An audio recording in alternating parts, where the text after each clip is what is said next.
السلام علیکم ورحمۃ اللہ وبرکاتہ۔ بسم اللہ الرحمن الرحیم۔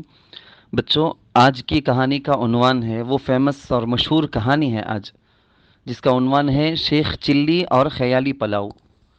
کوئی بھی پھینکو بشیر کے جیسا کوئی بھی آدمی کچھ زیادہ پھینکتا ہے، کچھ زیادہ ریل چھوڑتا ہے، تو اس کو ہمارے زمانے میں بولتے تھے کہ شیخ چلی کے خواباں، شیخ چلی کے پلاؤ بول کے۔ یعنی کچھ کرتا نہیں ہے لیکن صبح سے شام تک پروگرام بولتے رہتا، میں ایسا کروں گا، میں وہ بن جاؤں گا، میں یہ کر ڈالوں گا بول کے۔ تو اس طرح سے بیکار کے جو باتیں کرتے رہتا، کام کا کچھ بھی نہیں رہتا، ایسے کو ہم یہ بولتے ہیں۔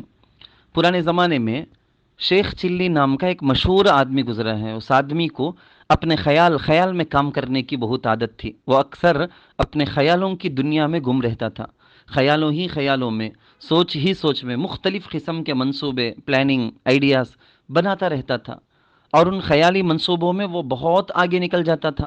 کبھی خیالوں میں اپنی شادی کرتا، کبھی بچوں کے ساتھ باتیں کرتا، کبھی کوئی دکان کھول لیتا، کبھی پیسے گنتا، کبھی مزے مزے کے کھانے اور پلاؤ بریانی تیار کرتا اور کھا لیتا۔ یہ سب کیا خیال میں؟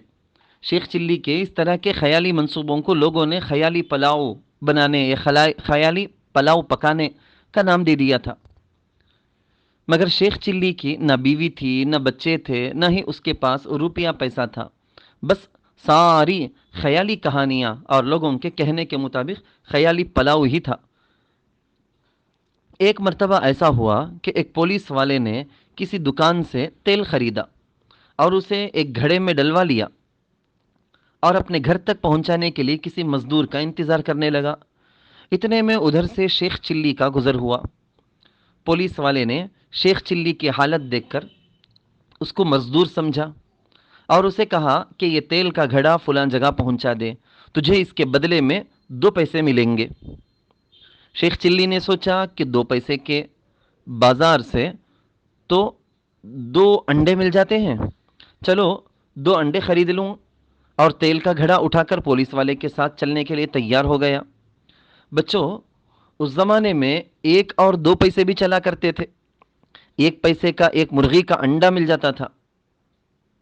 اب 25 پیسے کے، 50 پیسے کے، 1 روپے کے کائن بھی گویا نہیں ہیں، مارکیٹ میں نہیں چل رہے ہیں، ورنہ ہمارے زمانے میں یہ سارے پیسے تھے۔ اب شیخ چلی نے یہ تیل کا گھڑا تو سر پر رکھ لیا، لیکن چلتے چلتے سوچنا شروع کر دیا۔ وہ جو امیجن اس کا جو خلا ہے نا، اس میں کہ 2 انڈے لے کر میں کیا کروں گا، سوچا کہ آج کوئی بڑا کام کرنا چاہیے۔ سوچتے سوچتے اسے خیال آیا کہ فلاں محلے دار کے گھر میں مرغیاں ہیں، یہ 2 انڈے محلے دار کی مرغیوں کے نیچے رکھوا دوں گا۔ تھوڑے دنوں تک جب مرغیاں ان انڈوں پر بیٹھی رہیں گی تو انڈوں سے 2 مرغی کے بچے نکلائیں گے۔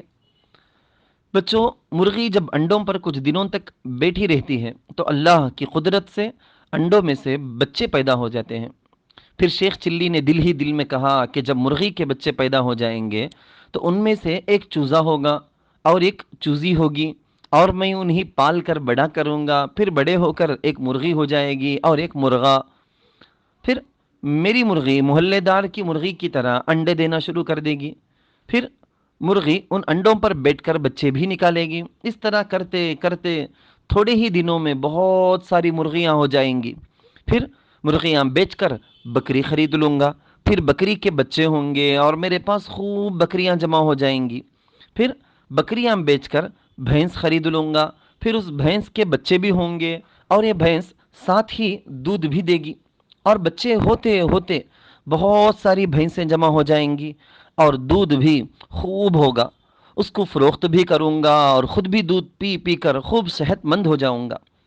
پھر کچھ بھینسیں فروخت کر کے بہت سارے پیسے جب ہاتھ میں آ جائیں گے تو کھانے پینے کی چیزیں فروخت کرنے کی ایک دکان کر لوں گا۔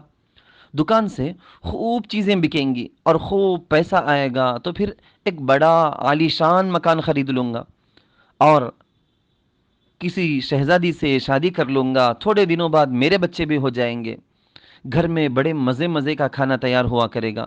میرے بچے گھر سے میرے پاس دکان پر آ کر کہیں گے کہ ابو ابو، گھر میں کھانا تیار ہو گیا ہے اور آپ کو کھانے کے لیے امی بلا رہی ہیں، اور میں اس وقت پیسے گن رہا ہوں گا، اور پیسے گنتے ہوئے بھی بڑا مزہ آ رہا ہوگا۔ جب بچے میرے پاس پیسے گنتے ہوئے گھر سے کھانے کے لیے بلانے آئیں گے تو میں ان کو زور سے دھمکا کر کہوں گا چلو بے بچوں، دیوانے بچوں، میں ابھی پیسے گن رہا ہوں، تھوڑی دیر میں آتا ہوں۔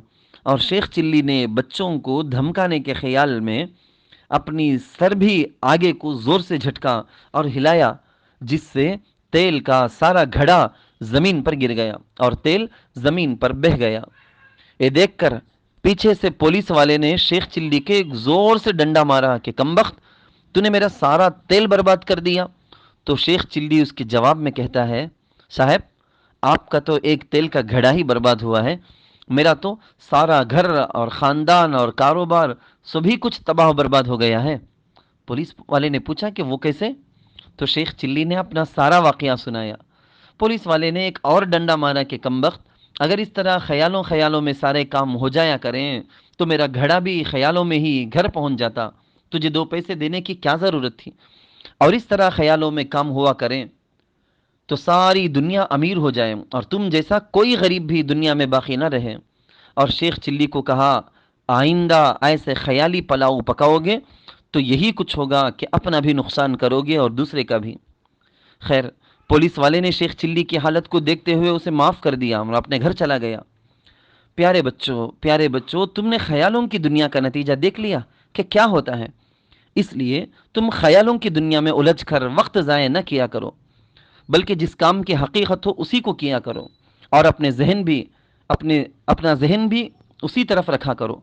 خیالی پلاؤ پکانے سے کبھی بھی پلاؤ تیار نہیں ہوا کرتا، خیالی باتیں تو خیالی ہی ہوا کرتی ہیں۔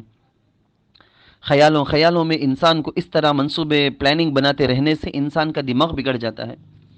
انسان کو، بلکہ اسپیشلی مسلمان کو، پریکٹیکلی لائف جینا چاہیے۔ پریکٹیکل، وہ جد و جہد کرنا، مشقت کرنا، کام کرنا، محنت کرنی چاہیے۔